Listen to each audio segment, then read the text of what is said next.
Catherine Hargrove stood at the edge of her husband's grave, her trembling fingers clutching a handful of frozen earth that refused to fall. The bitter Montana winter tore through her threadbare coat like vengeful spirits, but the cold in her bones was nothing compared to the ice in the eyes of the settlement's people surrounding her. They had come not to mourn, but to witness her final disgrace.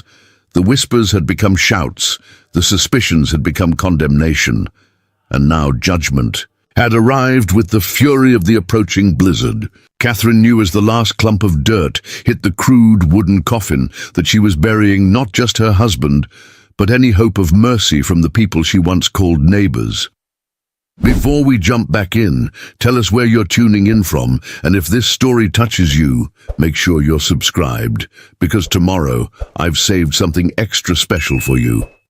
The Reverend's words drifted away on the howling wind, final prayers, cut short by the coming storm and the collective eagerness to be done with this uncomfortable business. Catherine's eyes remained fixed on the mound of fresh earth, unable to meet the hostile stares that burned into her back.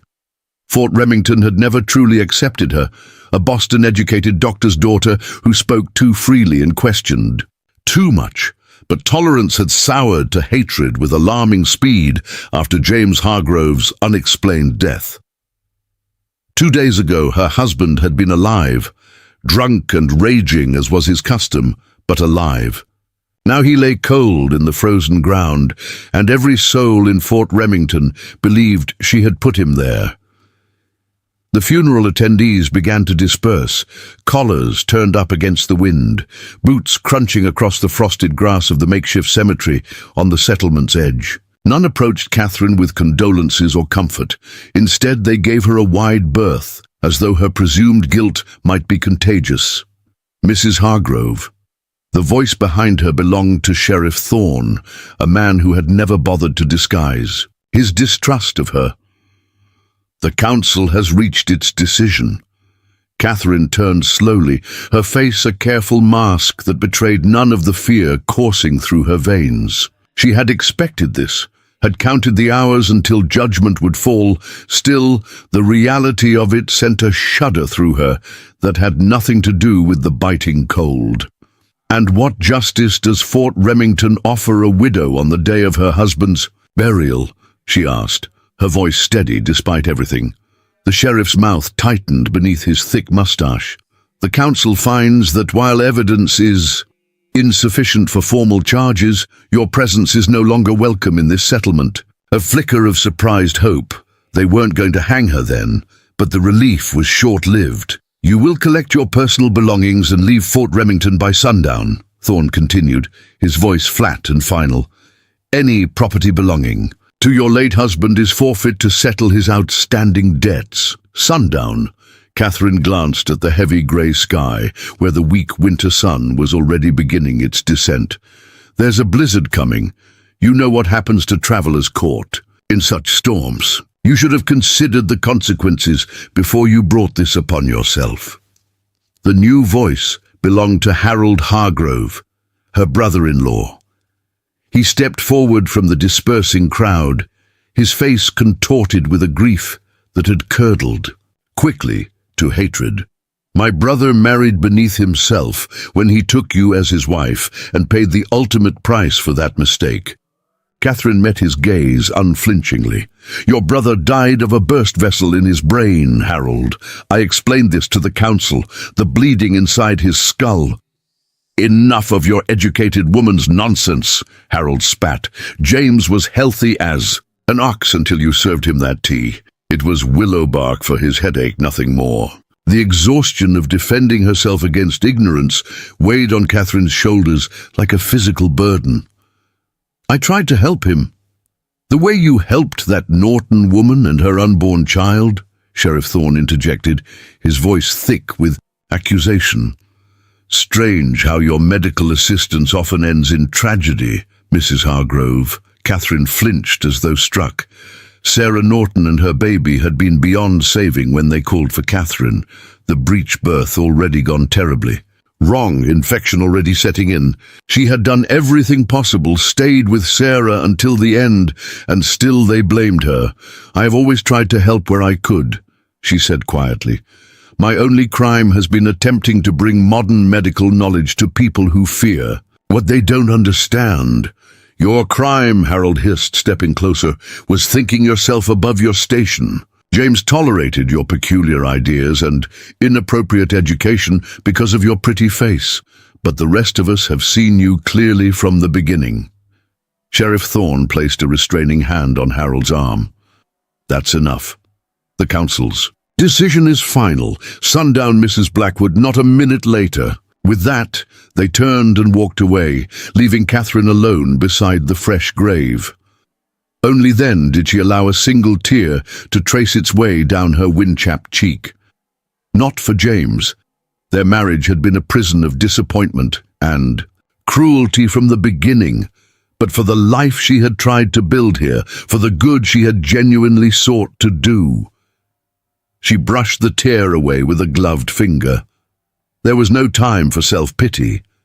If she was to survive, she needed to move quickly. The small cabin she had shared with James stood at the settlement's southern edge. Once inside, Catherine moved with urgent efficiency, knowing each minute was precious. She pulled her medical bag from its hiding place beneath a loose floorboard.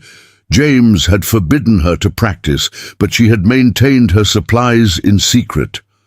Into her father's old leather satchel went her most essential possessions: the medical kit, a small volume of Shakespeare's sonnets, a daguerreotype of her parents, a change of clothes, the steel striker for making fire, and the small derringer.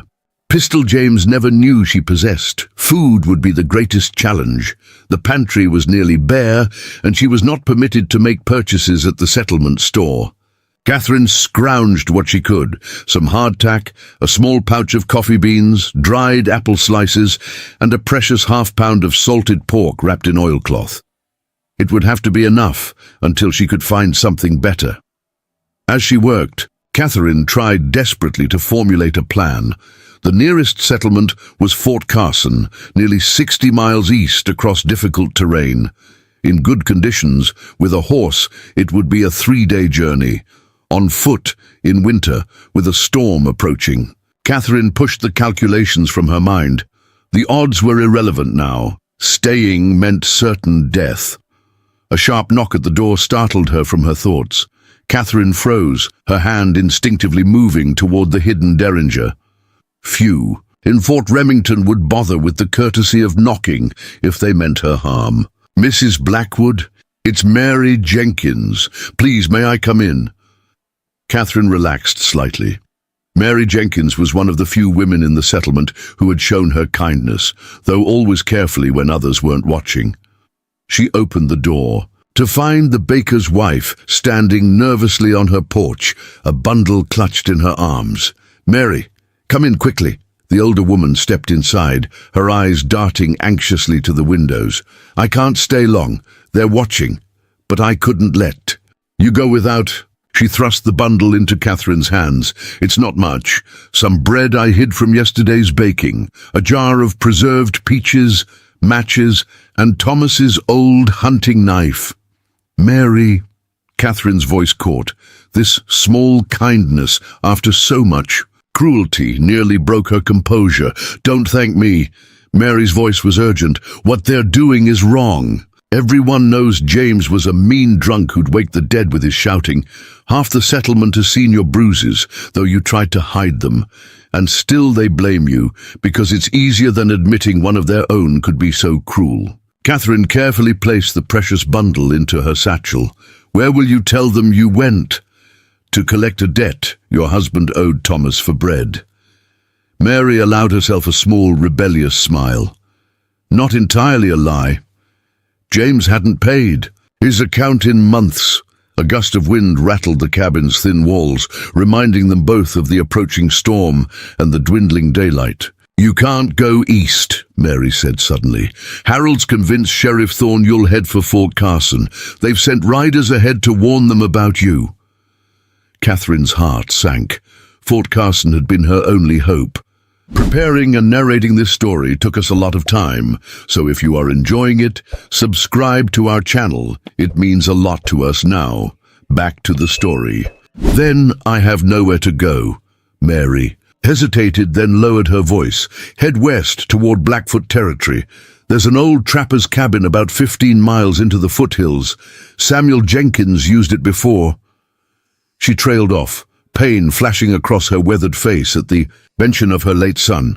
It's not much, but it might shelter you until the storm passes. The Blackfoot don't take kindly to settlers on their hunting grounds, Catherine said carefully.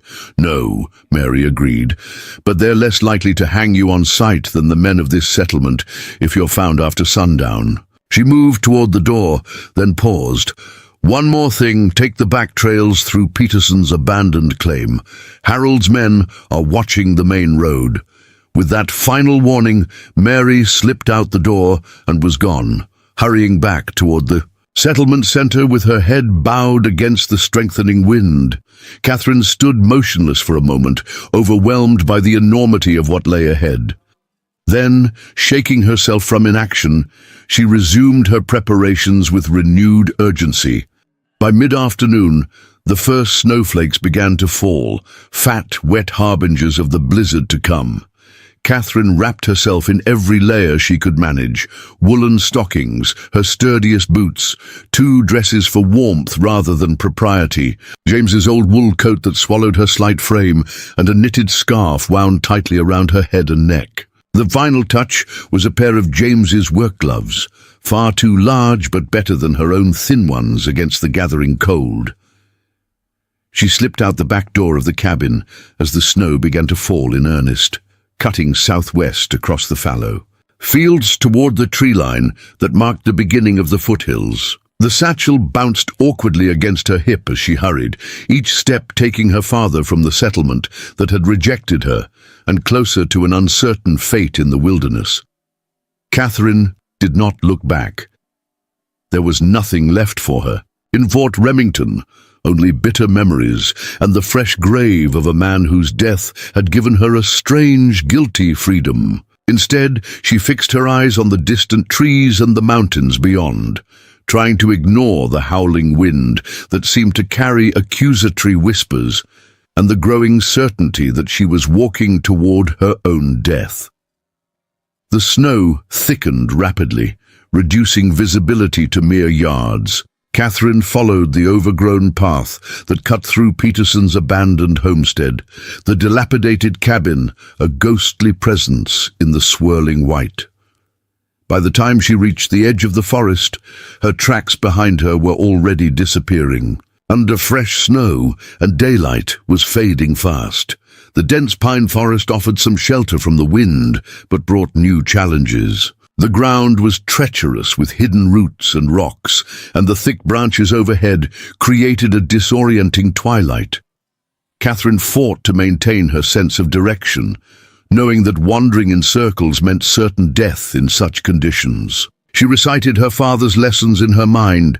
Keep the wind on your right shoulder, watch for moss growth on the trees, use the last glimpses of the sun to orient yourself. After what felt like hours of trudging through deepening snow, Catherine's strength began to wane.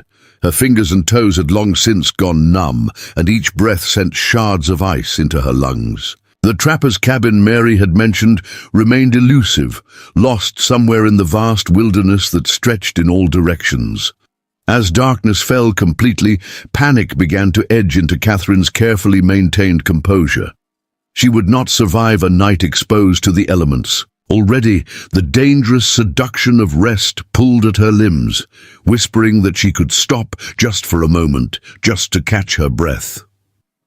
Catherine recognized the early signs of hypothermia from her medical studies and forced herself to keep moving, even as her steps became increasingly unsteady. Then, just as despair threatened to overwhelm her determination, a break in the trees revealed a small clearing. There, nearly buried in snow and half reclaimed by the forest, stood a crude log structure, the trapper's cabin. Relief surged through Catherine's exhausted body, giving her a final burst of energy. She stumbled toward the cabin, fumbling with the simple wooden latch that secured its door. Inside, it was dark and bitterly cold, but blissfully sheltered from the howling wind. Catherine's frozen fingers struggled to strike a match from Mary's bundle, but eventually a small flame illuminated the cabin's sparse interior. A rough-hewn table, a single stool, a collapsed bed frame with no mattress, and a small stone fireplace were the only furnishings. Decades of dust and animal droppings covered everything, but to Catherine it looked like salvation. She quickly gathered the driest pieces of broken furniture and some old papers scattered in a corner, building a small fire in the fireplace. As the flames caught and spread, Catherine huddled close, extending her numb hands toward the precious warmth. The fire's glow revealed a small stack of firewood beside the hearth, left by some previous occupant, now a lifeline that might see her through the night. She carefully added a few sticks, nurturing the flames until they crackled steadily. Only then did Catherine allow herself to sink to the floor, her back against the wall, physical and emotional exhaustion washing over her in overwhelming waves. Outside, the blizzard raged with increasing fury, snow piling against the cabin's single window until only darkness showed through. Catherine chewed mechanically on a piece of hardtack, washing it down with melted snow warmed by the fire. Her body ached from the long walk and the intense cold, but her mind remained preoccupied with the uncertain future. If she survived the night, and that remained a significant if, what then? The storm might last days. Her meager food supplies would not sustain her for long, and even if she weathered the immediate crisis, where could she go? Fort Carson was closed to her now, thanks to Harold's vindictive reach. Returning to Boston was impossible without funds or connections. She was truly alone, cast adrift in a hostile wilderness. Catherine's thoughts were interrupted by a sound at the door. A scraping, deliberate noise that was distinctly not the wind. Her heart lurched, painfully in her chest. Had Harold's men found her after all, or perhaps worse, a predator drawn by the scent of human presence? She reached for her satchel, fingers closing around the cold metal of the derringer as the cabin door slowly swung open, admitting a swirl of snow and a dark silhouette backlit by the storm's fury. A tall figure stood in the doorway, broad-shouldered and utterly still, watching her with unreadable eyes. Not one of Harold's men, Catherine realized with a mixture of relief and fresh fear. The stranger's high cheekbones and the intricate beadwork visible on his buckskin clothing marked him clearly as Native American. Blackfoot, most likely, given their proximity to tribal hunting grounds. For a long moment neither moved. Catherine's hand remained on the derringer, though she knew the small pistol would provide little real protection. The man's gaze shifted to the fire, then back to her face. His expression revealed nothing, but Catherine felt the weight of his assessment, calculating whether she was a threat, an inconvenience, or something else entirely. Finally, he stepped fully into the cabin and closed the door behind him, shutting out the howling storm. Snow melted on his shoulders as he moved with fluid grace toward the fire, maintaining a careful distance from where Catherine sat frozen against the wall. Up close, she could see details missed in her initial shock, the intricate braids in his long black hair, the ceremonial paint on his face partially obscured by frost, and most significantly, the fresh wound on his left arm, blood seeping through a makeshift bandage. "You're injured," Catherine said, medical training temporarily overriding her fear. The man's dark eyes flicked to her face, surprise briefly visible before his expression closed again. He said nothing, settling on his haunches near the fire. Opposite from her position, Catherine hesitated, weighing her options. The man had made no threatening moves, and the storm outside made conflict inside the cabin mutually destructive. Slowly, she released her grip on the derringer and instead reached for her medical bag. "I can help with that wound," she offered. her voice steady despite the rapid beating of her heart. "I'm a doctor, or I was trained as one." The stranger's gaze remained impassive, but he watched with careful attention as Catherine slowly removed bandages and antiseptic from her medical kit. She placed them on the floor halfway between them, an offering that required trust from both sides. "Please," she said softly, "infection sets in quickly with untreated wounds, especially in such cold." For several tense moments, Catherine thought he would refuse. Then, with deliberate movements, he extended his injured arm toward her, revealing a deep gash that ran from elbow to wrist. Catherine moved carefully forward, keeping her actions slow and visible as she examined the wound. "This needs cleaning and proper bandaging," she murmured, more to break the silence than because explanation was necessary. "It will hurt, but it will heal cleaner." Without waiting for a response she didn't expect, Catherine set to work. She cleaned the wound methodically with alcohol from her supplies, noting but not commenting on the man's stoic endurance of what must have been significant pain. The cut was deep but clean, made by a blade rather than an animal or accident. As she worked, Catherine became aware of being studied. The stranger's dark eyes missed nothing. Her practiced movements, the quality of her medical supplies, the way she spoke to him directly rather than avoiding his gaze. When she finally secured the fresh bandage, she looked up to find him watching her with an expression that had shifted from wariness to something resembling curiosity. "My name is Catherine," she said, moving back to her original position. "Catherine Hargrove." The man considered her for a long moment before responding in carefully accented English. "Akacheta." He touched his chest briefly. "Scout for chief." "Red Cloud." Catherine's breath caught. Red Cloud was well known, even among the settlers, a formidable Lakota leader whose strategic brilliance had won significant victories against military forces throughout the territory. If this man was Lakota rather than Blackfoot, he was far from his usual hunting grounds. "You're a long way from Lakota territory," she observed carefully. Akacheta's expression revealed nothing. "As are you from your people." "My people cast me out," Catherine replied, surprising herself with her candor. "They believe I killed my husband." "Did you?"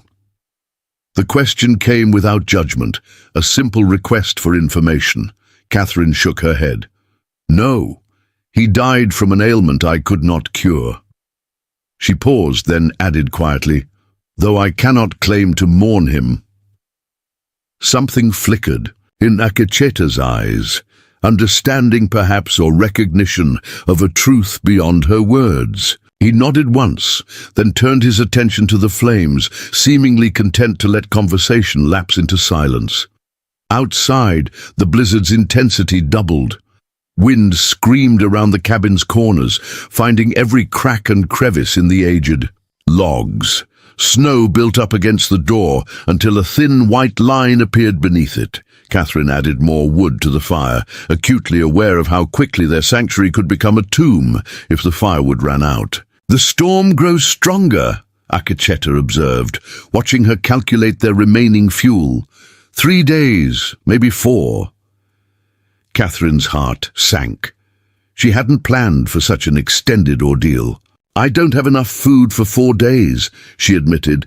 Akacheta reached for a pack she hadn't noticed before, producing a package wrapped in hide.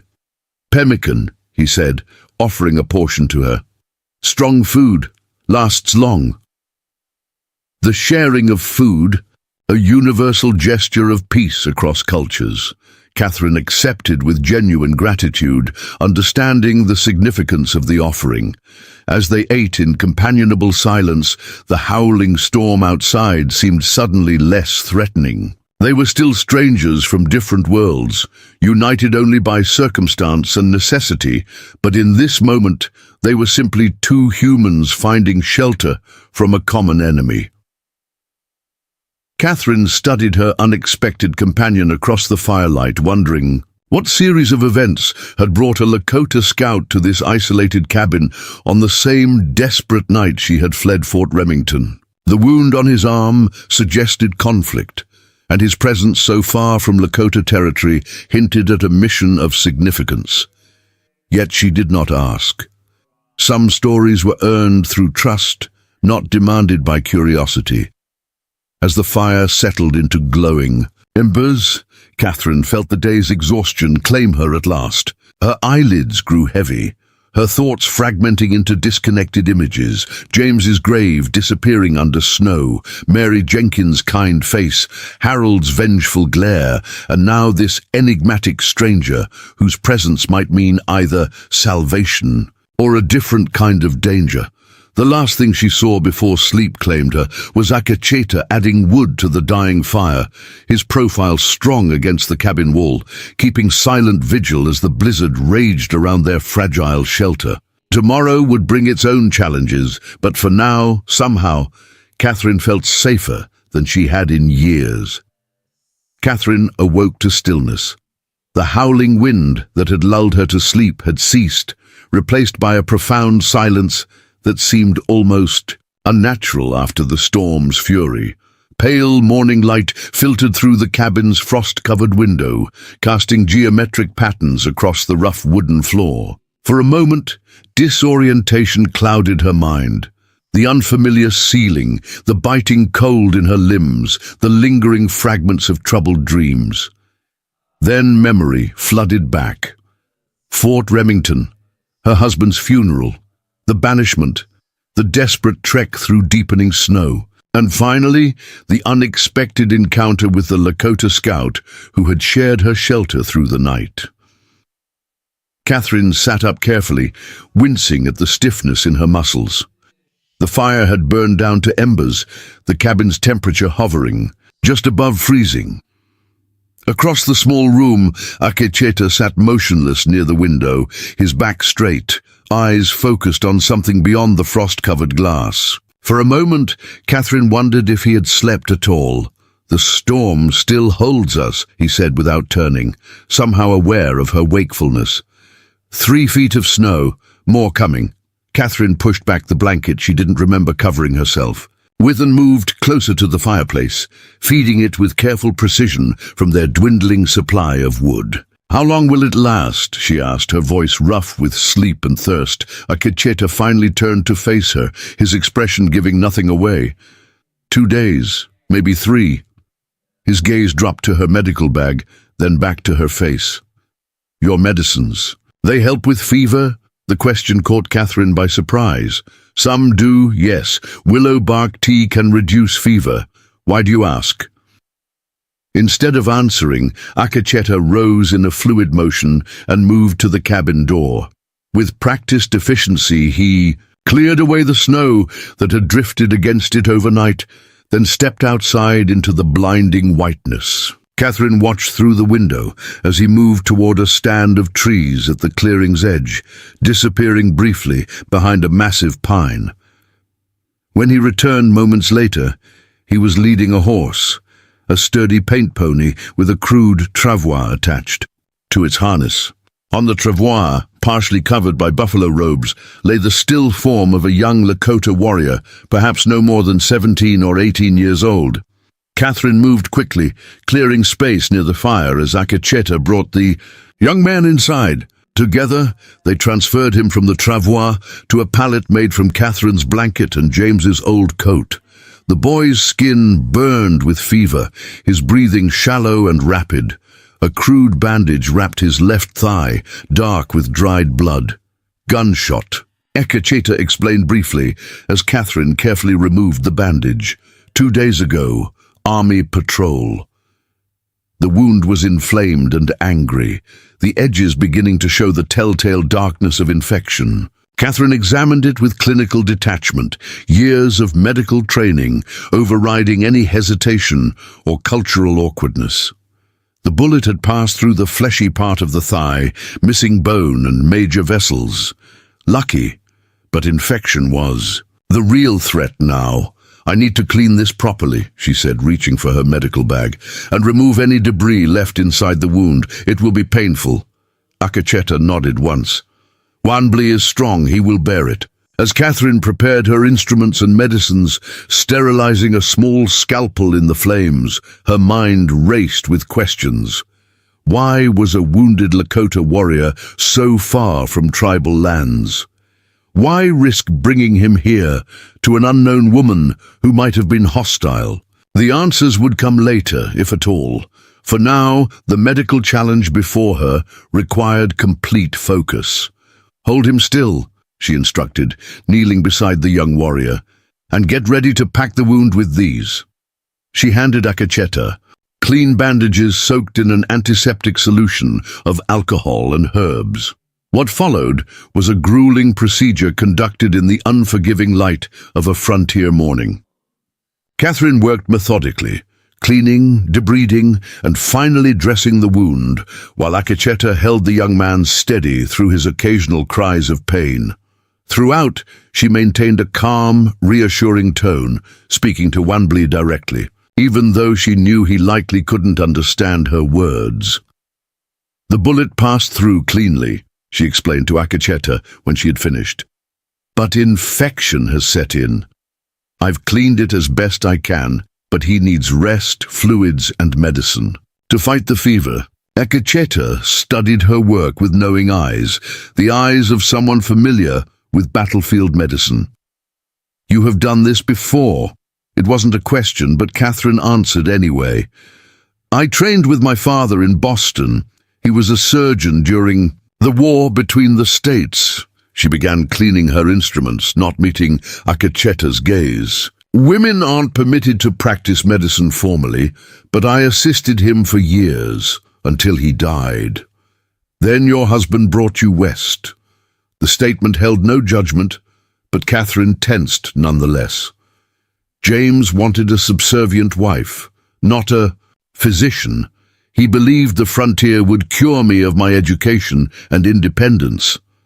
A ghost of something, perhaps amusement, flickered across Akacheta's normally stoic features. The frontier changes everyone, not always as expected. Catherine couldn't help but smile wryly at the understatement. No, not as expected. Wanbli stirred on his makeshift bed, mumbling in Lakota. Akacheta leaned close, listening, then replied softly in the same language. The exchange seemed to calm the young warrior, who drifted back into fever-troubled sleep. He asks if he has died and gone to the spirit world, Akacheta translated, his expression softening slightly. He sees a white woman caring for him and thinks this must be the afterlife. Catherine's smile faded. Tell him he's very much alive, and I intend to keep him that way. As the day progressed, an unexpected rhythm developed between them. Catherine tended to Wanbli, preparing medicines and changing his bandages, while Akacheta ventured out periodically to gather more firewood or check the weather conditions. During one such excursion, he returned with 2 snow-dusted rabbits, expertly cleaned and ready for cooking. You eat meat? He asked, the question practical rather than judgmental. Catherine nodded, suddenly aware of her gnawing hunger. Yes, thank you. They prepared a simple stew using Catherine's small cooking pot and the rabbits, supplemented with a handful of dried herbs Akacheta produced from a pouch at his waist. The rich aroma filled the cabin, temporarily masking the smells of medicine and sickness. As they ate in companionable silence, Catherine found her gaze drawn repeatedly to her unlikely companions. In Boston, she had been taught to fear Indians as savages and heathens. In Fort Remington, settlers spoke of the native tribes with a mixture of fear and murderous disdain. Yet here she sat, sharing a meal with a Lakota scout who had shown her nothing but respect, together caring for a wounded warrior who was barely more than a boy. Why did you trust me? She asked suddenly. With Wanbli, with your presence here, you couldn't have known I wouldn't harm you. Akacheta considered her question carefully, taking his time to respond. "I watched you," he said finally, "for 2 days from the tree line. You left the white settlement alone, in a storm, either running from something or cast out." He gestured to her medical bag. "You carry healing with you, not weapons," and he paused, seeming to search for the right words. "Your eyes, they see clearly, not clouded by hate." The simple assessment touched Catherine deeply. To be seen, truly seen, after years of being dismissed and diminished by her husband, by the townspeople of Fort Remington, by society itself, felt like a gift she hadn't known she needed. "And you?" she asked, setting aside her empty bowl. "Why are you and Wanblee so far from Lakota territory?" A shadow passed over Akecheta's face, the first real emotion she had seen him display. "We search for my sister, Wichapi. Moon Woman. She was taken by soldiers 3 moons ago during a raid on our winter camp." Catherine's breath caught. She had heard rumors of such raids, of native women taken captive, but like so many uncomfortable truths, the settlers preferred not to speak of them directly. "The army?" she asked softly. Akecheta shook his head. "Deserters. Men who left the blue coats but keep their guns. They raid both white settlements and our camps. Take what they want, women, horses, supplies, and you've tracked them this far. Their trail led west, then north. We followed through 2 moons, then lost them in early snow." His hands tightened around his bowl. "Wanblee and I separated from the main hunting party to scout ahead. We found signs near the river, 3 days' ride from here. Then the army patrol found us." Catherine absorbed this information slowly, realization dawning. "That's why you were watching Fort Remington. You thought these deserters might have connections. There, your fort trades with many." Akecheta's gaze was steady. "Not all are honorable men." "No," Catherine agreed, thinking of certain trappers and traders who passed through Fort Remington, rough men with hard eyes who spoke too loudly and carried too many weapons. "They're not." Wanblee stirred again, his fever rising despite Catherine's medicines. She moved to his side, placing a cool cloth on his forehead and checking his wound. The infection hadn't worsened, but neither was it improving as quickly as she'd hoped. "He needs stronger medicine," she murmured, more to herself than to Akecheta. "Golden seal root would help, or echinacea, but I used the last of my supply treating Sarah Norton." Akecheta joined her beside the young warrior. "These plants, they grow here?" Catherine nodded. "Golden seal grows in rich soil, usually under trees, echinacea on open hillsides, but in winter, under snow." She shook her head, frustrated by the limitations of their situation. "I will find them," Akecheta said with quiet confidence. Catherine looked up in surprise. "How? Everything's buried under 3 feet of snow." "I am Lakota," he replied simply. "I read the land, even in winter." He rose and moved toward the door, adding, "Tend to Wanblee. I will return before dark." Before Catherine could protest, he was gone, disappearing into the white landscape like a shadow fading at noon. She stared after him for a long moment, then turned her attention back to her patient. The young warrior's face was drawn with pain, his breathing labored. Catherine felt a surge of determination. She would not let this boy die, not if she could prevent it. The hours passed slowly. Catherine divided her time between tending to Wanblee and maintaining the fire at a steady warmth. Outside, the brief respite from the storm was ending. Fresh snow began to fall, and the wind picked up again, whistling through the cabin's many gaps and crevices. As dusk approached, Catherine found herself watching the cabin door with increasing anxiety. Akecheta had been gone for hours, and the deteriorating weather made travel dangerous. Had she sent him on a fool's errand, searching for plants that might not even grow in this region? The thought filled her with guilt and worry. She was checking Wanblee's wound again when the cabin door flew open, admitting a blast of cold air and a snow-covered Akecheta. He stamped his feet to clear the snow, then closed the door firmly against the renewed storm. In his gloved hands, he carried a small bundle wrapped in hide. "You found them?"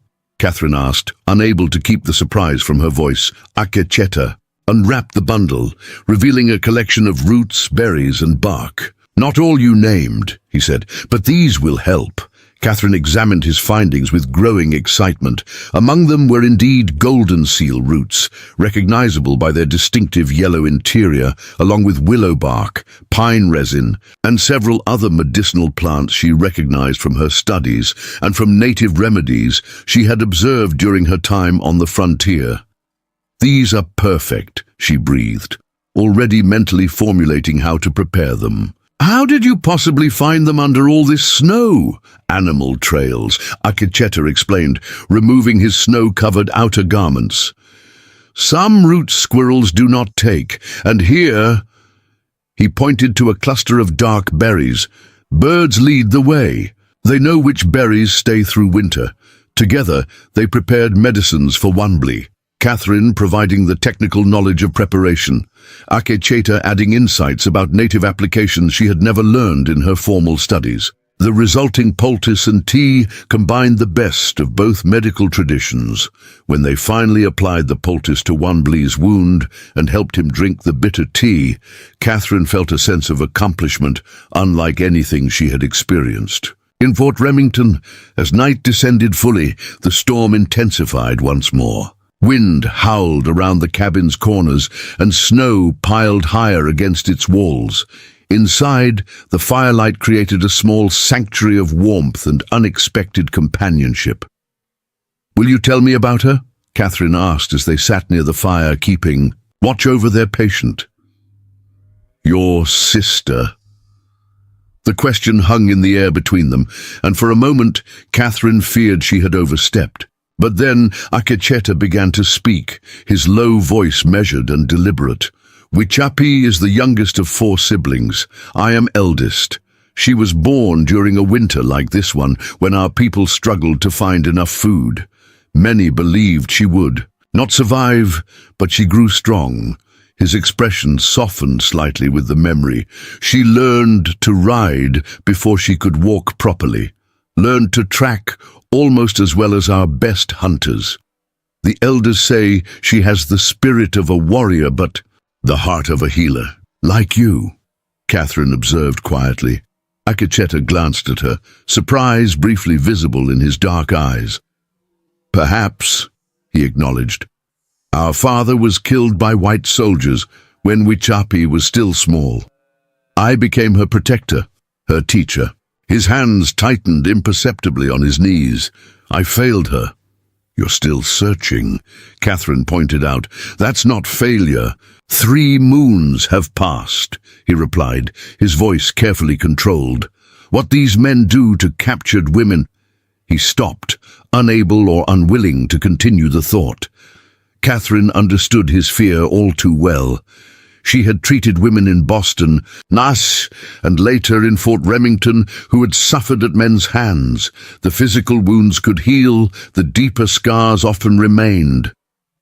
"Wichapi is strong," she said, echoing his earlier words about Wanbli, "and she has a brother who won't stop looking for her." Akecheta studied her face in the firelight as though seeing something new there. "And you, Catherine Hargrove, who searches for you?" The question struck her like a physical blow. "No one," she admitted, the word falling between them like a stone. "My parents are dead. I have no siblings. And James's family—" She gave a bitter laugh. "Well, they're the ones who cast me out." "Because they believed you killed your husband?" "Yes. Did you want to?" The question was direct, without judgment or accusation.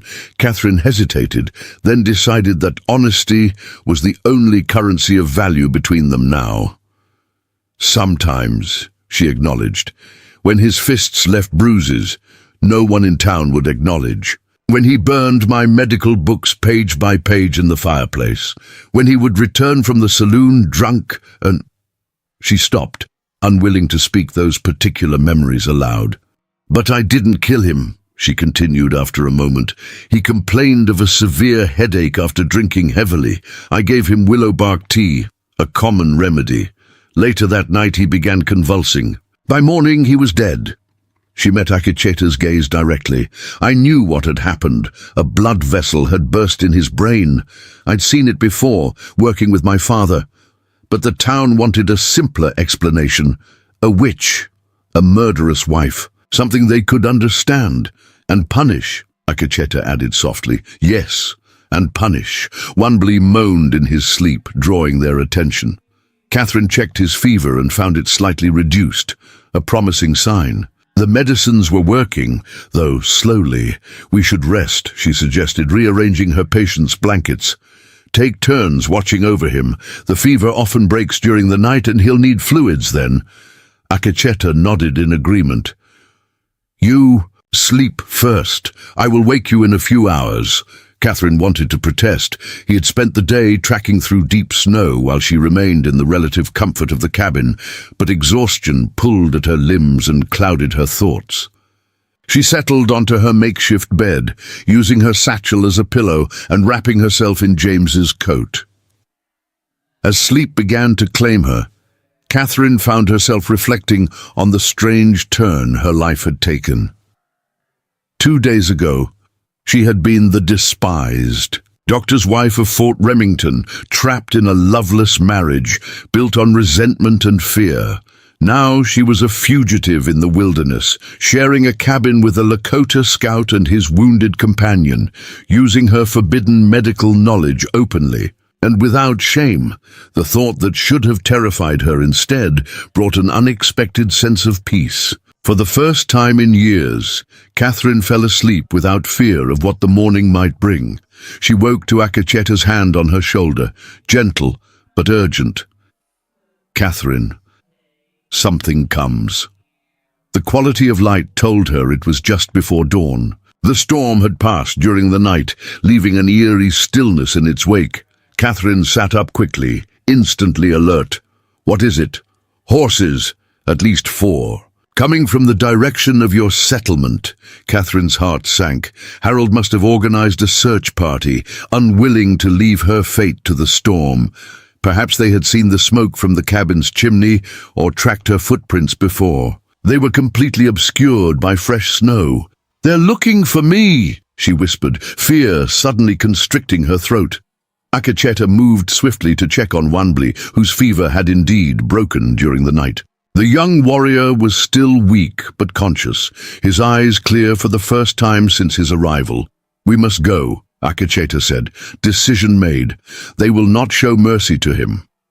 He gestured toward Wanbli, then met Catherine's gaze with unexpected intensity. Or to you, if they find you with us. Catherine knew he was right. If Harold's search party discovered her sheltering with Lakota warriors, enemies in the eyes of most settlers, any slim chance of mercy would vanish instantly. She would be branded not just a murderer, but a traitor to her race. The penalty would be swift and final. How quickly can Wanbli travel? She asked, already gathering her meager belongings. He can ride, not far, but enough. Akecheta helped the young warrior to a sitting position, speaking to him rapidly in Lakota. Wanbli nodded weakly, but with determination. Catherine hesitated, her hand on her medical bag. Where will you go? North, to the caves, near Eagle Butte. We can shelter there until Wanbli is stronger. Akecheta paused, then added with careful precision, there is space for one more. The implication hung in the air between them. He was offering her a chance to escape, not just from Harold's search party, but from the life that had imprisoned her for so long. The frontier stretched vast and untamed in all directions, holding dangers, but also possibilities she had never dared imagine. Outside, the sound of approaching horses grew louder. Catherine made her decision.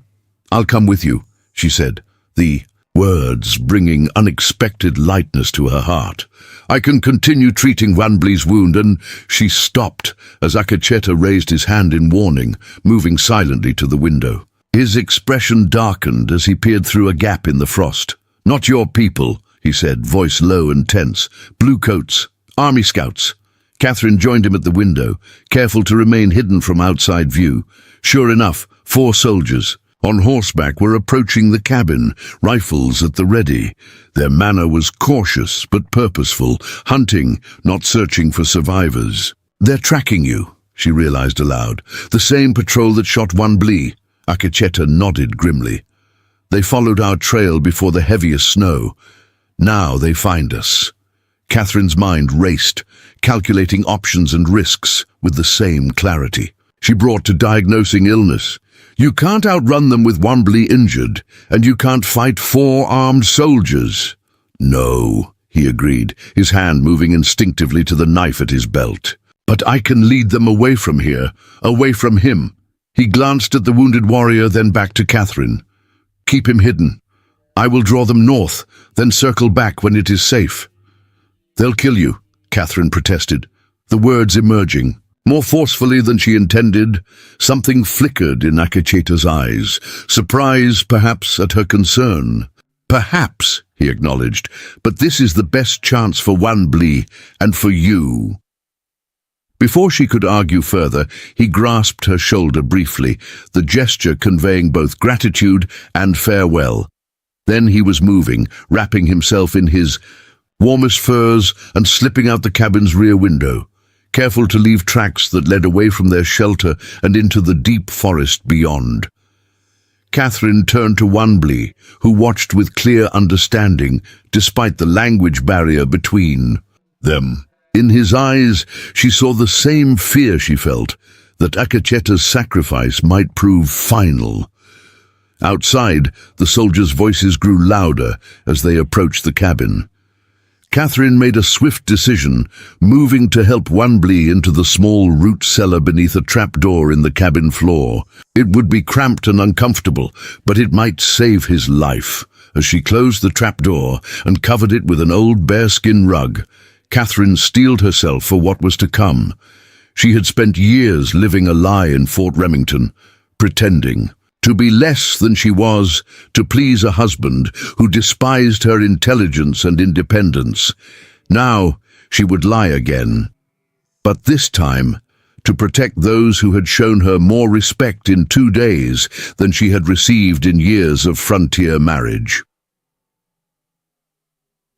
The soldiers' heavy boots thumped on the cabin's porch. A sharp knock rattled the door.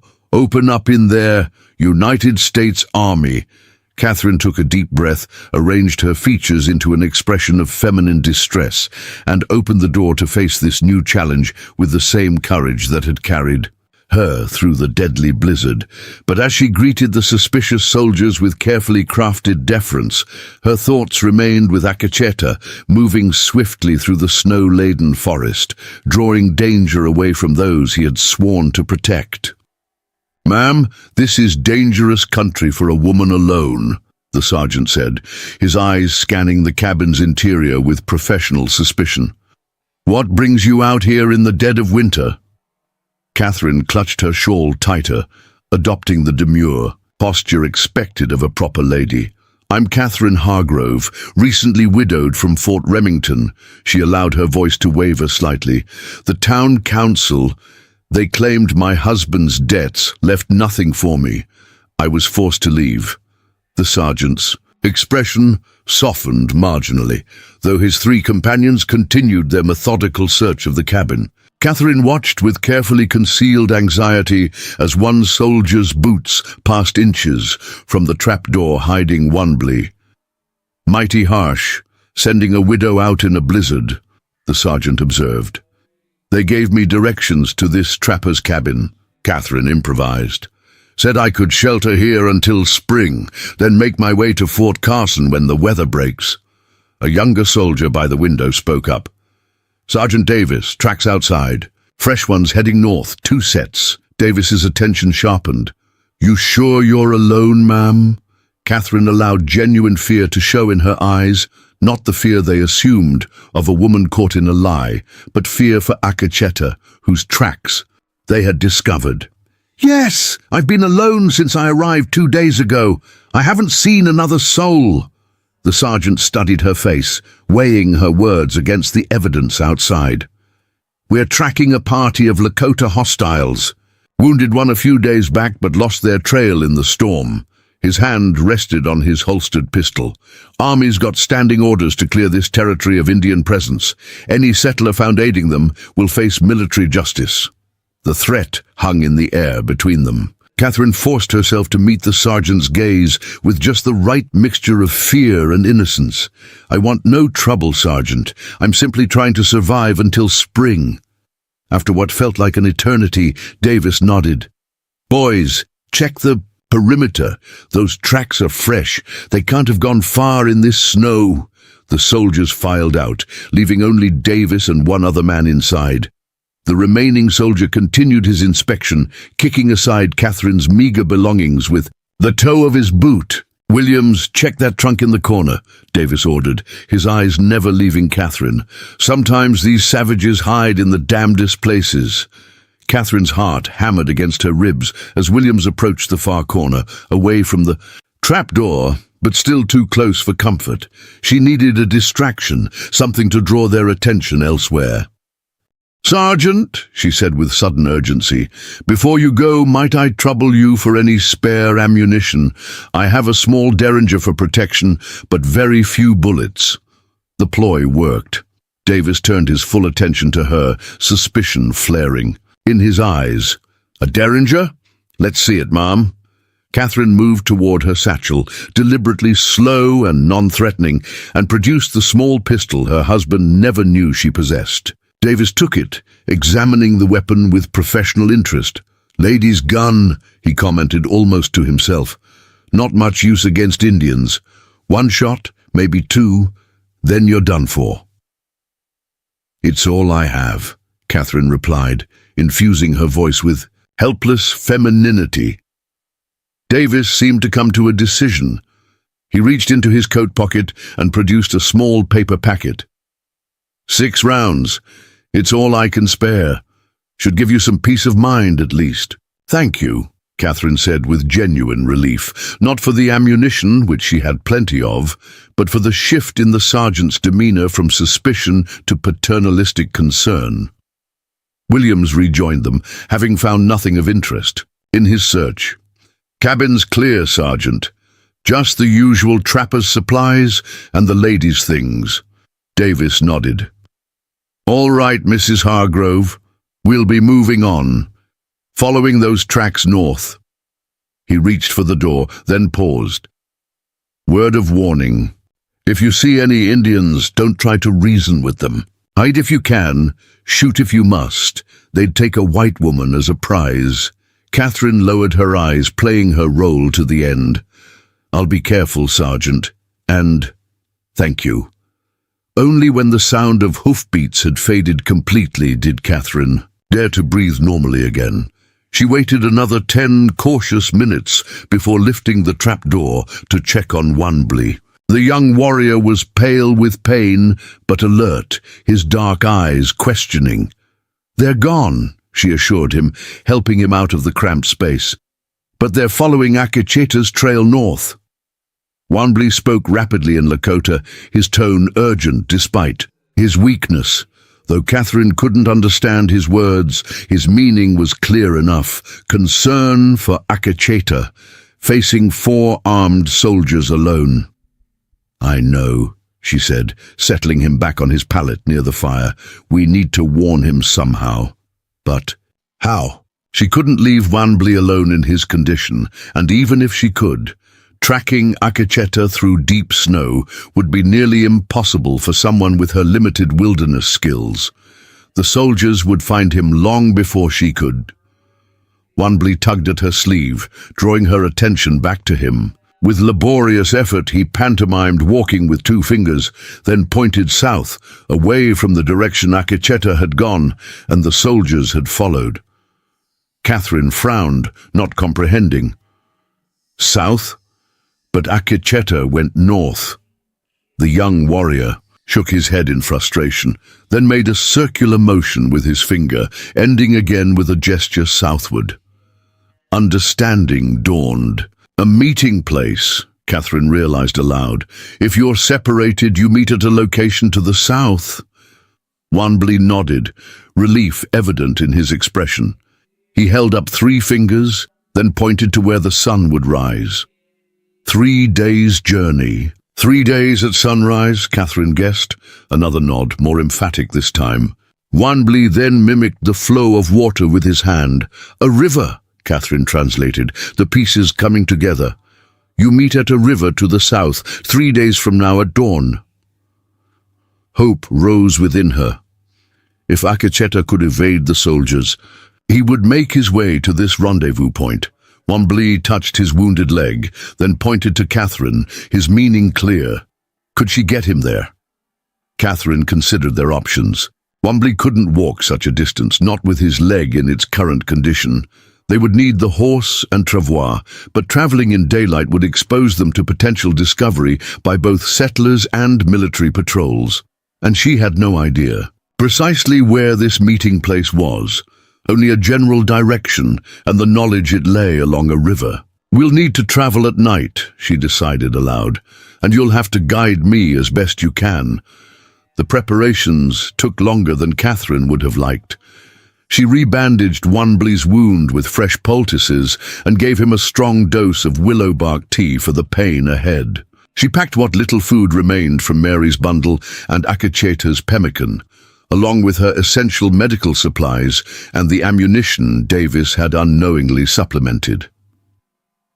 By late afternoon, they were ready. Catherine helped Wanbli onto the travois, making him as comfortable as possible with blankets and furs.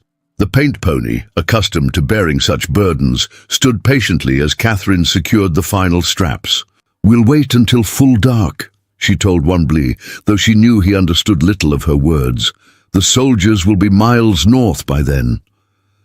The waiting was excruciating. Every sound from the forest made Catherine start, imagining soldiers returning. Or perhaps Harold's men finally tracking her from Fort Remington. But the hours passed uneventfully, and as the last light faded from the winter sky, Catherine led the pony away from the cabin's shelter and into the unknown wilderness beyond. Traveling by night proved even more difficult than she had anticipated. The moon, just past full, provided some illumination, but the snow-covered landscape offered few landmarks. Catherine relied entirely on Wanbli's guidance, his pointed finger directing her when they reached clearings or stream crossings. The cold was brutal, seeming to intensify with the darkness, but they pushed on, stopping only when absolutely necessary to rest the horse or check Wanbli's condition. By dawn, they had covered perhaps 5 miles, a pitifully small distance, given the urgency of their journey, but significant considering the conditions. Catherine found a dense stand of pines offering reasonable shelter and led the exhausted pony into its depths. There, hidden from casual observation, they would rest through the daylight hours. As she helped Wanbli from the travois, Catherine noticed fresh blood seeping through his bandages. The journey had reopened his wound. She cleaned and redressed it with practiced hands, her concern growing. The infection seemed at bay, but blood loss and exposure could prove equally dangerous. You need real rest, she told him, frustration evident in her tone. This pace is too much for your condition. Wanbli seemed to understand her concern. He placed his hand over hers briefly, then pointed emphatically southward again, determination etched on his young face. There would be no delaying their journey, no matter the cost to his health. Catherine nodded reluctantly. We'll continue tonight, but you must take water and food now and try to sleep while you can. Their second night of travel brought new challenges. The temperature dropped further, and clouds obscured the moon, leaving them to navigate by instinct and Wanbli's remarkable sense of direction. Twice, they heard distant sounds that might have been voices or might have been the wind. Each time, Catherine led them deeper into the forest, away from potential discovery. By the third dawn, Catherine was operating on determination alone, her body numb with cold and exhaustion.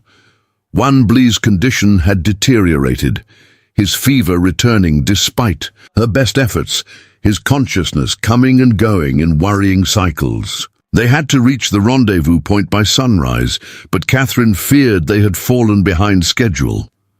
The eastern sky was already beginning to lighten when Wanbli suddenly gripped her arm with surprising strength. He pointed ahead urgently, where the land seemed to dip between two low hills. "There?" Catherine asked, hope and doubt warring in her voice. "The meeting place is there?" Wanbli nodded weakly, then slumped back onto the travois, his brief surge of energy spent. Catherine urged the tired pony forward with renewed determination. If Akacheta was waiting, if he had escaped the soldiers, their dangerous journey would not have been in vain. The space between the hills revealed a shallow valley through which ran a partially frozen stream, more creek than river in this season. Catherine scanned the area anxiously, looking for any sign of human presence. Nothing moved among the snow-covered rocks and scattered trees. They were too late. Or worse, Akacheta had never made it at all. Catherine felt despair welling within her. Without Akacheta, she had no clear plan beyond this moment. Wanbli needed shelter and better care than she could provide in the open wilderness. She herself was nearly at the limits of her endurance. And somewhere behind them, soldiers and possibly settlers continued their relentless pursuit. She was about to lead the pony down toward the stream, hoping to at least find shelter in the valley, when a shadow detached itself from a cluster of boulders upstream. Catherine froze, her hand moving instinctively toward her derringer. The figure approached slowly, deliberately non-threatening. Even at a distance, Catherine recognized the distinctive silhouette, the measured grace of movement. "Akacheta," she breathed, relief washing through her in a dizzying wave. He reached them quickly, his dark eyes moving from Catherine's exhausted face to Wanbli's still form on the travois. Without wasting words on greeting, he checked the young warrior's condition, his expression grave. "You came," Catherine said simply, too tired for more eloquent expression. Akacheta's gaze returned to her face, studying her with an intensity that might have been unsettling days earlier, but now felt like recognition. "As did you," he replied. "When the soldiers followed me north, I feared they searched the cabin," Catherine explained quickly. "But I hid Wanbli, convinced them I was just a widow seeking shelter." Something like respect flickered in Akacheta's eyes. "You risked much." Catherine didn't respond directly. Instead she asked, "How did you escape them?" "4 armed men on horseback." A ghost of a smile touched Akacheta's lips. "They hunt in straight lines, looking only forward. I move in circles, watching in all directions." He gestured toward the distant hills. "I led them to a rockfall where tracks disappear, then doubled back on harder ground." His gaze returned to Wanbli, concern replacing the momentary lightness.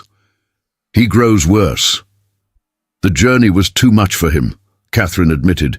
"He needs shelter. Warmth, better care than I can provide out here."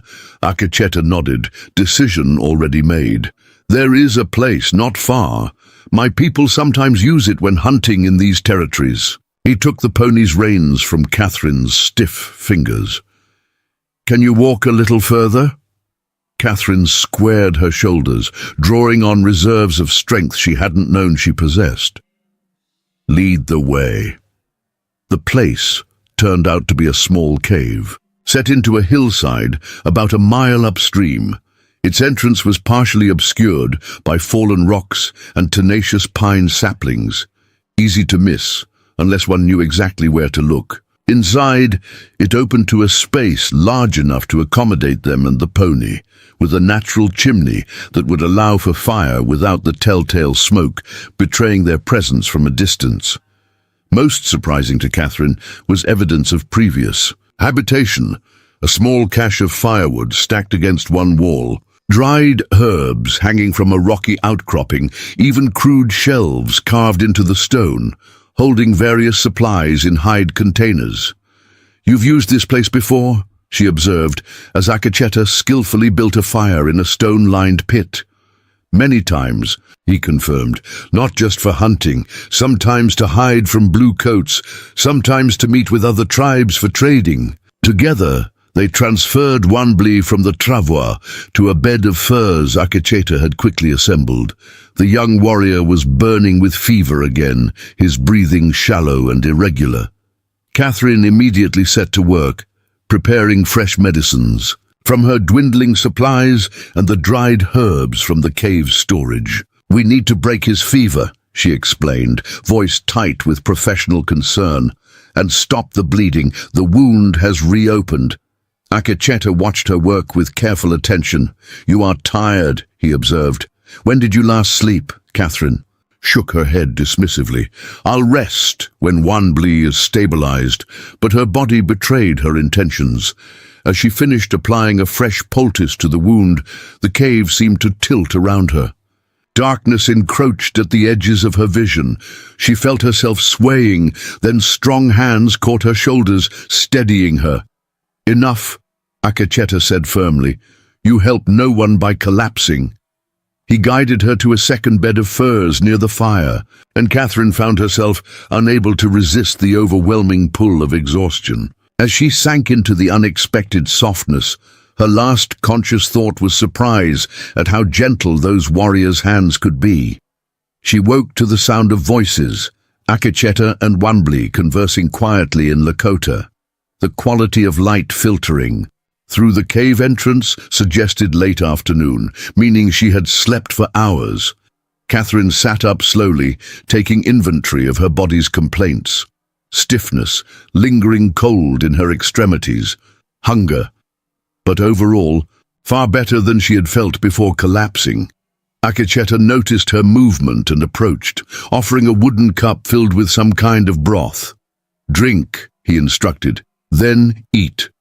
He indicated a strip of jerky and what appeared to be a cake, made of ground seeds and berries. Catherine accepted gratefully, the warm broth immediately reviving her further. "How is Wanbli?" "Fever breaks, then returns, but he is stronger than yesterday." She glanced toward the young warrior, who had apparently drifted back to sleep. "The infection is stubborn. We need to draw it out more effectively." Her mind began cycling through possible treatments, combining her formal training with the traditional remedies she had observed during their journey. "We will find a way," Akacheta said, the simple statement carrying absolute conviction. He settled beside her, his own wooden cup cradled in his hands. "When Wanbli can travel, we must decide our path." The implications of his words struck Catherine forcefully. Until now, their alliance had been one of necessity and immediate survival. But the future stretched before them, uncertain and uncharted. Would they part ways once Wanbli recovered? Would Akacheta continue his search for his sister alone? And what of her own future? A woman without home or family, branded a murderer by the only settlement she had known in this harsh territory. "You're still looking for your sister," she said, a statement rather than a question. Akacheta nodded, his expression hardening. "Always, until I find her." Catherine hesitated, then offered quietly, "I could help. My medical skills might be useful if, when you find her." Surprise flickered across his normally stoic features. "You would continue with us, even knowing the dangers?" "What choice do I have?" Catherine asked, surprising herself with the hint of bitter laughter in her voice. "Return to Fort Remington to be hanged? Try to reach Fort Carson, where Harold has already poisoned minds against me? Live alone in the wilderness until starvation or cold claims me?" She shook her head, certainty growing within her. "At least with you, I have purpose. I can use my skills to help rather than hide them." Akacheta studied her face, as though searching for doubt or hesitation. Finding none, he nodded slowly. "The path will not be easy. We track dangerous men through dangerous country. "I've faced danger before," Catherine replied simply, "just of a different kind." Something shifted in Akecheta's expression. Recognition, perhaps, of the quiet strength that had carried her through abandonment, blizzard, and pursuit. He extended his hand toward her, palm up, in a gesture that transcended cultural differences.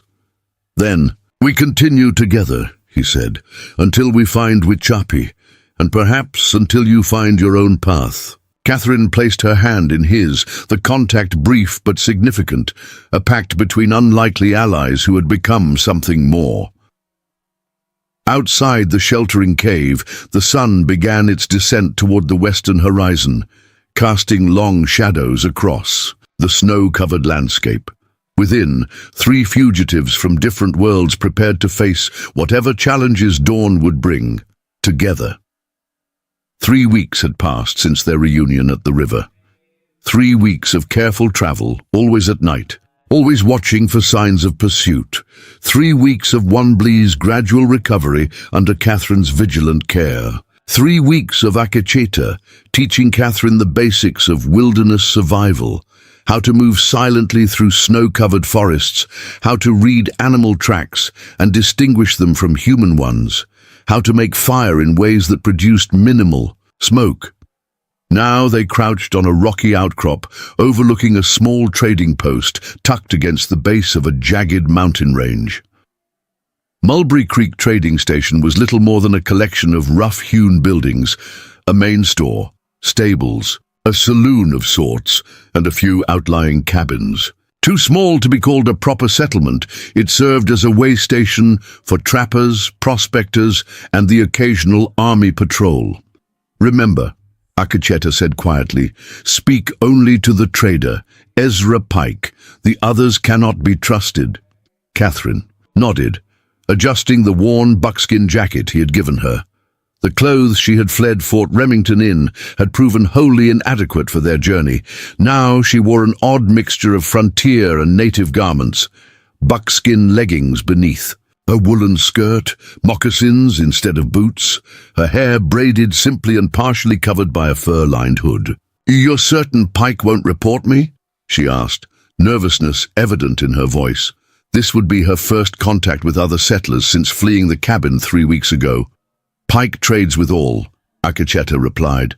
"Lakota, Crow, Bluecoats, settlers.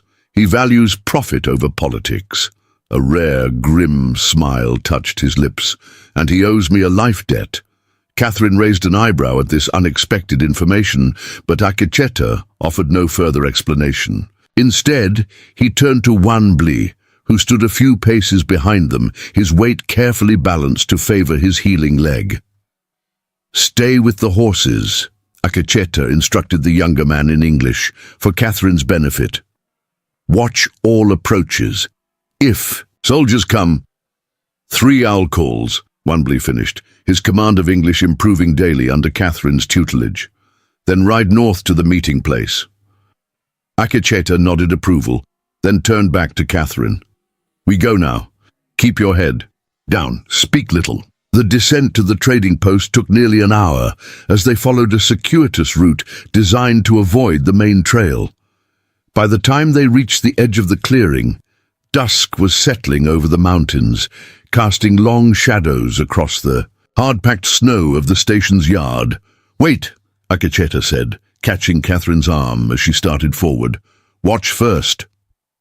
Together they observed the comings and goings at the trading post for nearly 15 minutes. 2 trappers emerged from the saloon, mounted their horses and rode west. A grizzled old man chopped wood behind the main building.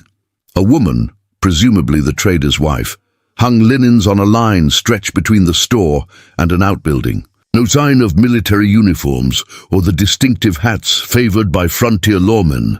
"Now," Akecheta decided, releasing her arm. "I will enter first. Follow after 1 minute." Catherine counted the seconds anxiously after he slipped away, moving with remarkable stealth despite his size. When she finally followed, she adopted the hunched, weary posture of a woman beaten down by frontier hardship. Not difficult to feign after weeks of difficult travel.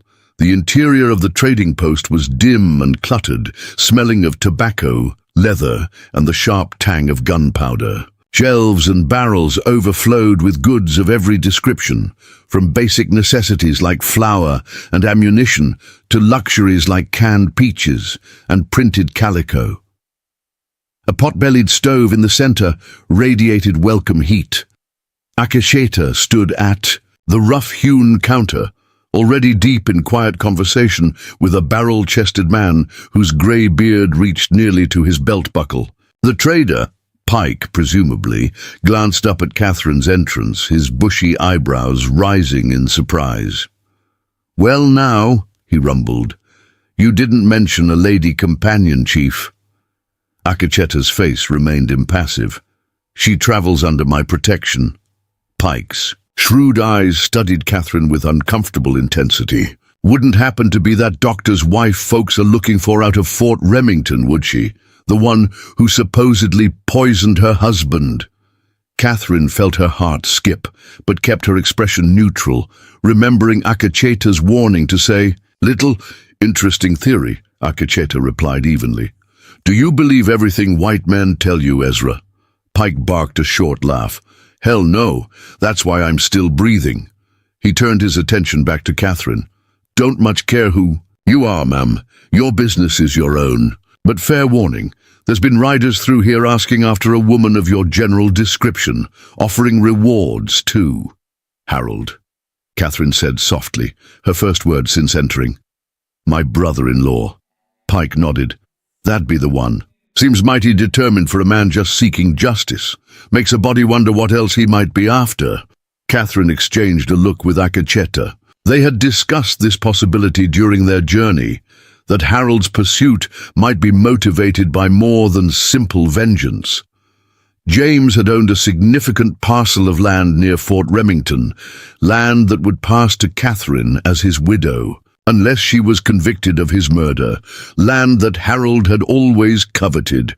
"What else do you know?" Akacheta asked Pike. The trader leaned forward, lowering his voice. "Army patrols been through twice in the last week. Not their usual route this time of year. They're looking for renegade Lakota, a warrior they wounded and tracked to a cabin, then lost in the storm." His gaze sharpened on Akacheta. "Sound familiar?" "Perhaps," Akacheta allowed.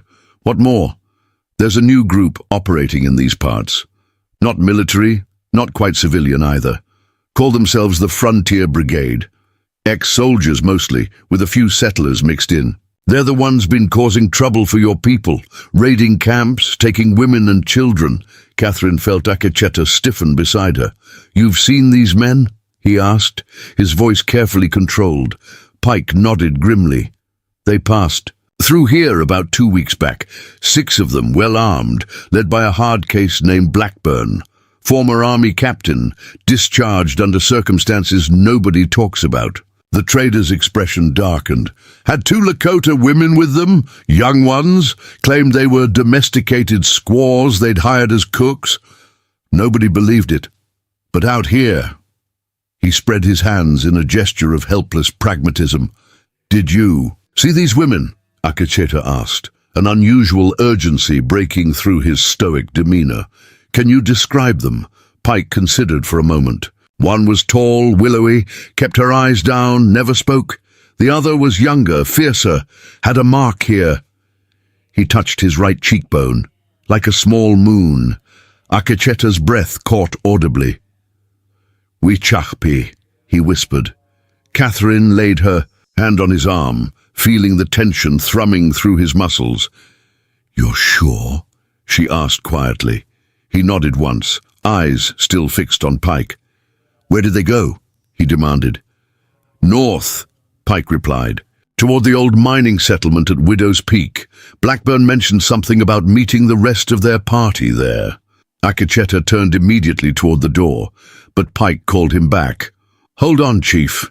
You can't just ride in there." Half-cocked, Widow's Peak is a rough place, crawling with men who'd shoot a Lakota on sight, especially one asking questions about white men's property. The words property sent a visible shudder of rage through Akecheta's powerful frame. Catherine tightened her grip on his arm. "We need supplies first," she reminded him softly, "and a plan." After a moment of palpable tension, Akecheta gave a curt nod. Pike, sensing the danger had passed, moved from behind the counter. "I'll gather what you need," he said. "Food, ammunition, medicine if you want it." He glanced at Catherine. "Maybe some proper clothes for the lady. Those leggings won't do you any favors in Widow's Peak." As Pike bustled about collecting supplies, Catherine drew Akecheta toward the stove, away from the trader's hearing. "We need to think carefully," she murmured. "If Shappa truly is at Widow's Peak, rescuing her won't be as simple as riding in and taking her back." "I know these men," Akecheta replied, his voice tight with controlled fury. "I have tracked their kind before. They destroy whatever they touch." Catherine nodded, having seen enough of frontier brutality to understand his fear. "All the more reason to be strategic. How many did Pike say?" "6 men that he saw, plus others they're meeting." She squeezed his arm gently. "Even with one blee, we're only 3 against many more." Akecheta's dark eyes met hers, burning with determination and something deeper. "Trust. You have a better way." "Perhaps," Catherine said, "but you may not like it." An hour later, they rejoined Wanblee in the sheltered ravine where he waited with the horses. The young warrior listened intently as they shared Pike's information, his face hardening at the news of Shappa's probable location. "We ride now," he said, already checking his weapon. A rifle they had taken from one of the soldiers who had searched the cabin weeks earlier. "No," Catherine interjected. "First, we need to understand what we're facing. Widow's Peak isn't just any settlement. It was a mining town that failed when the silver ran out. Now it's a haven for men operating outside the law. Deserters, fugitives, men who've left civilization behind." She opened one of the packages Pike had prepared, revealing a simple but respectable dress, bonnet and shawl, the garb of a frontier wife or perhaps a schoolteacher. "I'll go first, alone." Both men stared at her as though she'd suggested growing wings and flying to the moon. "Not possible," Akecheta stated flatly. "It's our best chance," Catherine countered. "A woman traveling alone will attract attention, yes, but a different kind than 2 Lakota warriors would. I can take a room at whatever passes for a hotel, listen to gossip, locate exactly where they're keeping Shappa and the other woman." "Too dangerous," Wanblee protested, his limited English still sufficient to express his alarm. Catherine shook her head. "I'll create a story they'll believe. A widow heading to Fort Carson to live with relatives. My husband killed in an accident. Simple, believable, forgettable. These men are not like the soldiers at the cabin," Akecheta warned. "They will not be easily fooled." "I'm not trying to fool them," Catherine explained. "Just to be insignificant enough that they pay me little. Mind? A woman alone is invisible in certain ways, present but not important, seen but not noticed." She could see Akecheta wrestling with the idea, his protective instincts warring with tactical logic. Finally he asked, "How would we communicate?" "I cannot enter the settlement without being seen." Catherine had considered this problem. "There's an abandoned hunter's cabin about a mile west of Widow's Peak. Pike marked it on the map he gave us. I'll leave messages there when I can slip away unseen." "And if you are discovered," Akecheta pressed, "if they recognize you from the notices Harold has spread," Catherine touched the derringer concealed in her pocket, "I'll have this, and I'll have the knowledge that you and Wanblee are nearby." She met his gaze steadily. "I'm not helpless, Akecheta. These past weeks have proven that, I think." Something shifted in his expression. Acknowledgement, perhaps, of how far she had come from the desperate widow fleeing Fort Remington in a blizzard, or maybe recognition of the steel beneath her proper Boston upbringing, steel that had always been there but rarely called upon until now. 2 days, he conceded finally. You enter the settlement, gather what information you can. After 2 days, we meet at the cabin, regardless of what you have learned. Catherine nodded her agreement. 2 days. The journey to Widow's Peak took another full day of careful travel. They camped that night in a sheltered grove about 3 miles from the settlement, close enough to reach it by mid-morning, but far enough to avoid chance encounters with patrols or hunters. As darkness fell, and Wanbli took the first watch, Catherine found herself sitting beside Akacheta near their carefully shielded fire. The knowledge that they might soon find his sister had created a strange tension between them, hope mingled with anxiety, determination shadowed by fear of what they might discover. "Tell me about her," Catherine said softly, breaking the contemplative silence. "Not just that she is your sister or a skilled rider. Tell me who Wichapi is, so I may better recognize her beyond just her appearance." Akacheta stared into the flames for a long moment. When he spoke, his voice held a gentleness Catherine had rarely heard from him. Wichapi laughs easily. Even as a small child, she found joy in simple things. A butterfly landing on her finger, the shape of clouds before a storm. His expression softened with memory. She sings while she works, songs our mother taught her. And she argues fiercely, stubbornly, when she believes she is right.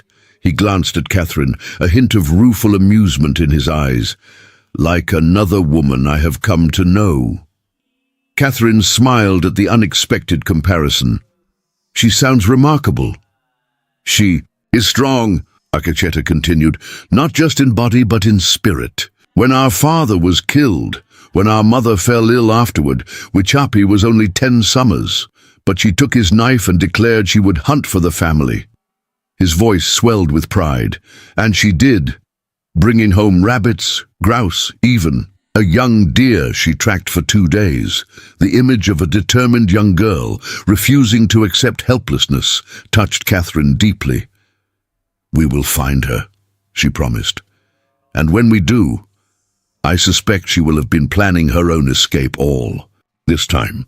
Akacheta nodded, his customary reserve returning. "Dawn comes quickly. You should rest before tomorrow's journey." Catherine knew he was right, yet hesitated to end this rare moment of openness between them. Since joining forces weeks ago, they had developed a functional partnership built on mutual respect and shared purpose. But personal revelations remained uncommon, emotional connections carefully contained.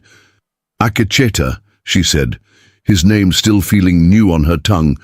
"When this is finished, when we find Wichapi, what then?" He studied her face in the firelight. "You fear I will leave you behind." The directness of his assessment startled her. "Not exactly. But our alliance has been one of necessity and common purpose. Once that purpose is fulfilled, you think, I consider you useful, but not valued," Akacheta stated, cutting to the heart of her unspoken concern.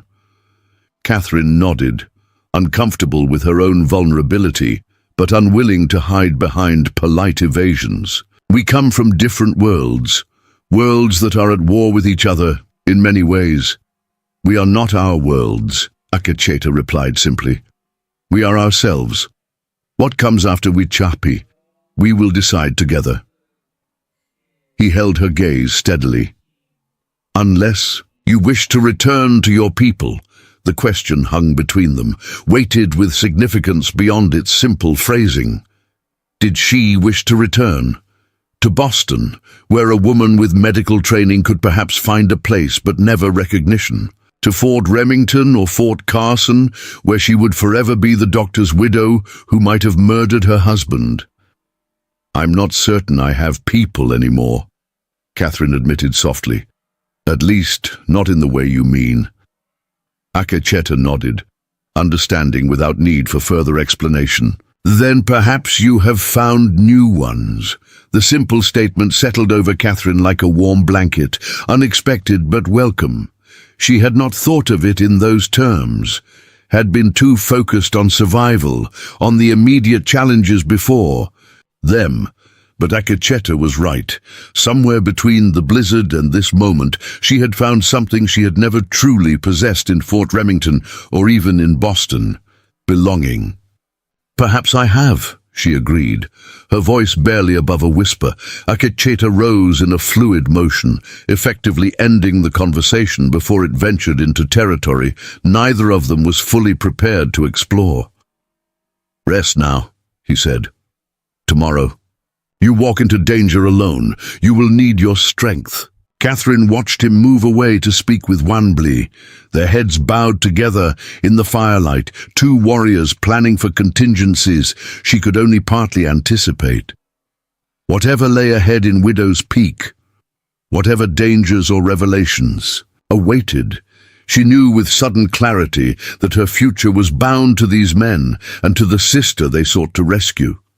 For better or worse, she had found her people. Now she had to ensure they all survived to build whatever life might follow.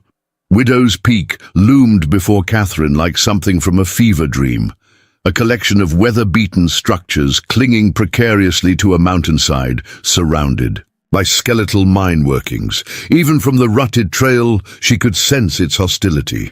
This was a place for desperate men, where civilization's rules had worn thin as the mountain air. Catherine adjusted her borrowed bonnet and urged her horse forward. The simple dress from Pike's trading post transformed her appearance remarkably. No longer a woman who had survived weeks in the wilderness, but a respectable widow fallen on hard times. Her story felt solid. Catherine Miller, recently widowed, traveling to relatives in Fort Carson, simple, believable, forgettable.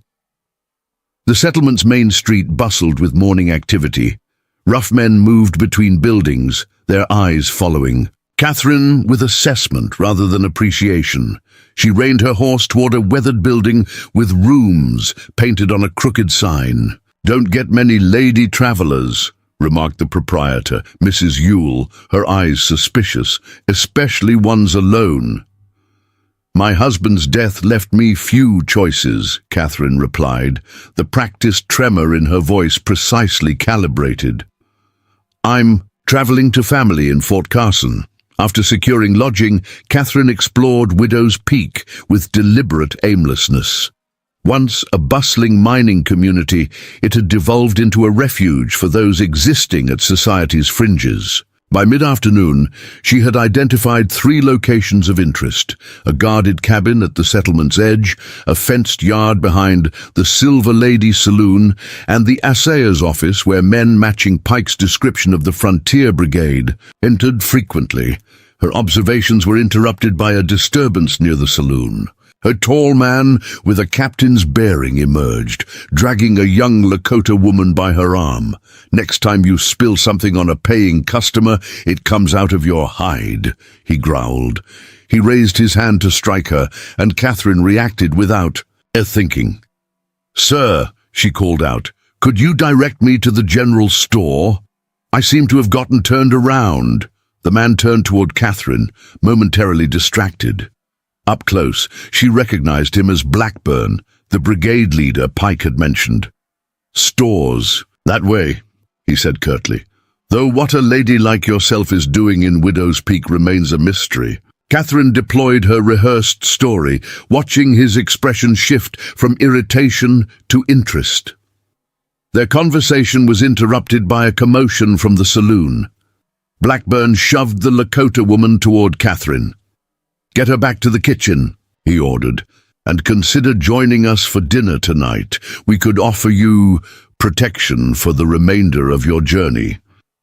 As he strode away, Catherine whispered to the woman, "Akecheta searches for Wichapi." The woman's eyes widened almost imperceptibly before she turned toward the saloon's rear entrance. By evening, Catherine had confirmed critical facts through careful observation.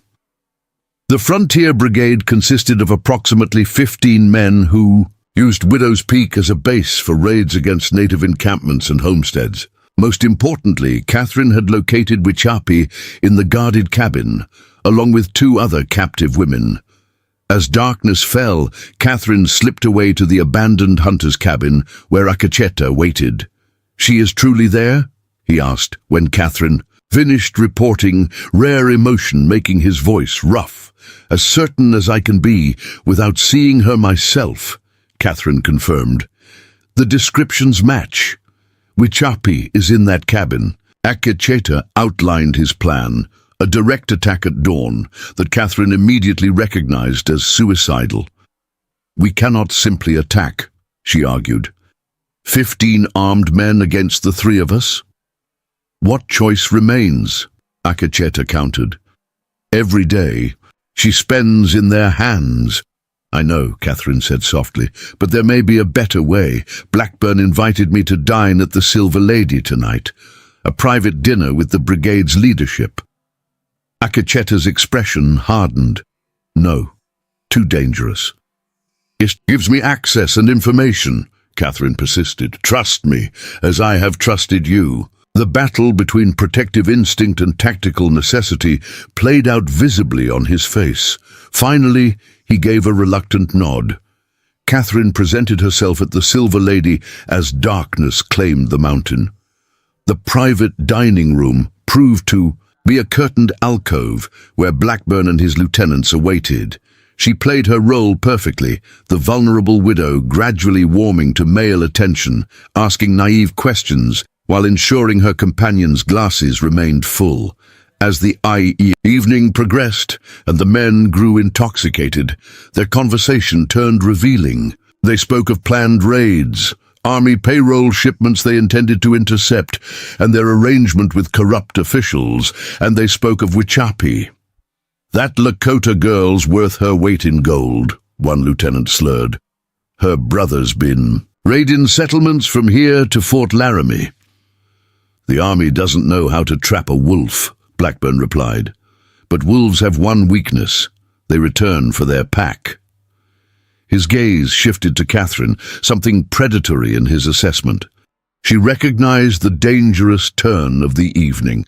Providence intervened in the form of a commotion from the settlement's main street, the arrival of an unexpected army patrol. Catherine seized the opportunity to excuse herself, escorted back toward her lodgings by one of Blackburn's men. They rounded a corner to find Harold Hargrove standing in the street, surrounded by soldiers. "That's her," he shouted, pointing directly at Catherine. "Catherine Hargrove, the murderess from Fort Remington." "Catherine Hargrove," the army lieutenant declared, "you are wanted for questioning in the death of your husband and for consorting with hostile Indians." Catherine stood motionless, calculating escape routes, finding none. In the shadows between buildings, she glimpsed Akacheta watching, undoubtedly planning some desperate rescue attempt. "You have the wrong woman," she stated firmly. "My name is Catherine Miller." "Don't bother denying it," Harold spat. "I'd know you anywhere, the witch who poisoned my brother for his land." Harold produced a wanted poster with Catherine's likeness. The lieutenant studied it, then her face. "We'll sort this out at Fort Laramie," he decided. As soldiers moved to take her into custody, a single shot cracked through the night air. One of the lanterns shattered, plunging half the street into darkness. From the resulting confusion came the thunder of approaching hoofbeats, Akacheta and Wanbley, leading a dozen Lakota warriors in a surprise attack. The settlement erupted into chaos. In the confusion, Catherine felt strong hands grasp her shoulders, pulling her into the shadows. Akacheta's voice, urgent in her ear. "The cabin, now!"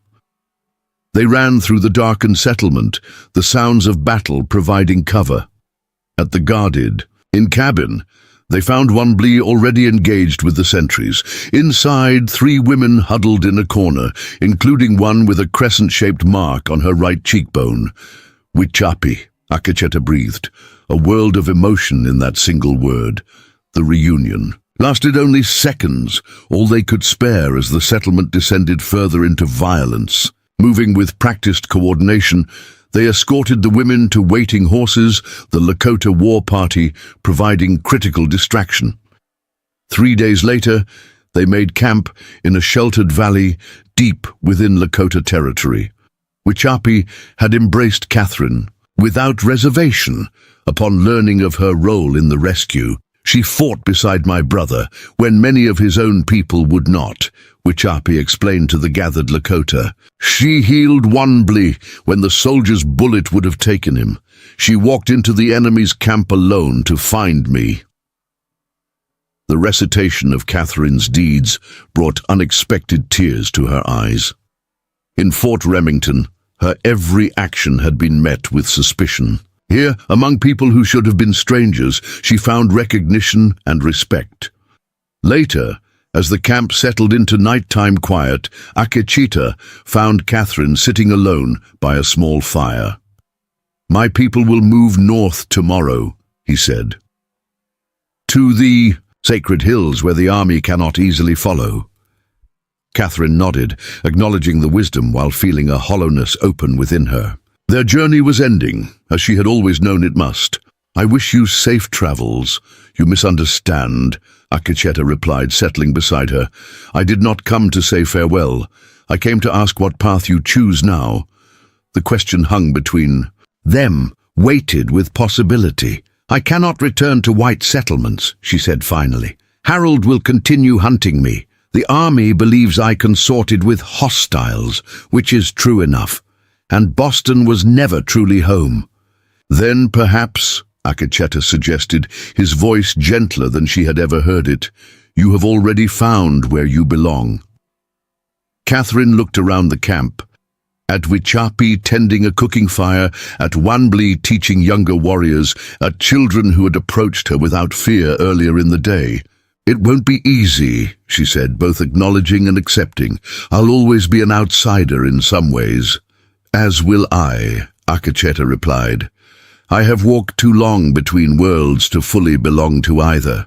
Perhaps that is why we understand each other." Their shared journey had forever altered them both, creating something new from the broken pieces of their former lives. "Then I'll stay," Catherine decided, the words bringing unexpected lightness. "For as long as I'm welcome." Akecheta's hand found hers in the firelight, the contact brief but meaningful. "That," he said with quiet certainty, "will be a very long time." Above them, stars wheeled in familiar patterns, indifferent to the arbitrary. Boundaries humans drew across lands and between hearts. Catherine Hargrove, once a doctor's daughter, then a frontier wife, now something for which the English language had no precise word, watched their silent progress and felt, for the first time in years, the sensation of being exactly where she belonged, not cast out, but finally, truly found. Up next, you've got 2 more standout stories right on your screen. If this one hit the mark, you won't want to pass these up. Just click and check them out, and don't forget to subscribe and turn on the notification bell so you don't miss any upload from us.